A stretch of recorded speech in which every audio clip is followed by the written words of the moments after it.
আসসালামু আলাইকুম, আশা করি সবাই ভালো আছেন। তো আজকে তো 16ই ডিসেম্বর, আমাদের মহান বিজয় দিবস।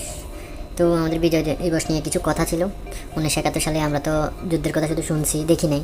আমাদের বাপ দাদারা, মা বাবারা দেখেছেন, না নানুরা, ওনারা দেখেছেন, এবং কি ওনাদের মুখে আমরা শুনছি ওই সময়টার কথা। এখনও বিভিন্নভাবে, বিভিন্ন মাধ্যমে, বিভিন্ন জন থেকে আমরা বিভিন্ন রকমেরভাবে শুনি। তো আমরা যারা তরুণ, যারা নিউ জেনারেশন, আমরা আমাদের সমাজবিজ্ঞান বইতে একরকম পড়ছি, আমাদের মাই মুরব্বীদের মুখে একরকম শুনছি, এবং কি মুক্তিযোদ্ধাদের মুখে একরকম শুনছি। এখন কথা হলো যে কোনটা সঠিক কোনটা ভুল, সবাই কিন্তু সবার মতো করে বলে।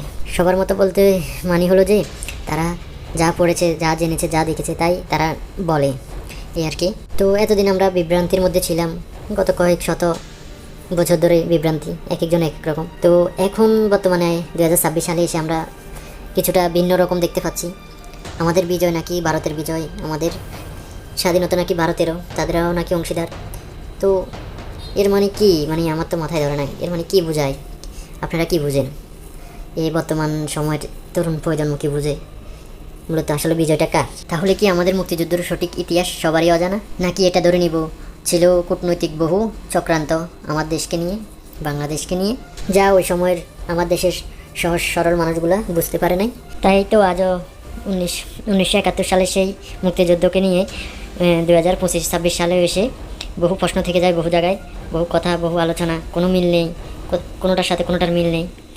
তাই তো আজ এত কিছু বিভাজন। আর তার সাথে সাথে আমরা দেখতে পাচ্ছি নরেন্দ্র মোদী, রাজনাথ সিং, ওনাদের মতো মানুষগুলো তাদের বিজয় হিসাবে তারা পালন করতেছে, দাবি করতেছে, বলতেছে। তো এখানে কি বাংলাদেশ পাকিস্তান যুদ্ধ ছিল না? তাহলে ইন্ডিয়ারও যুদ্ধ ছিল, তাহলে কীভাবে, কেমনি কি বুঝলাম না তো। আচ্ছা, যাই হোক, প্রশ্ন তো থেকেই যায় বহু জায়গায়।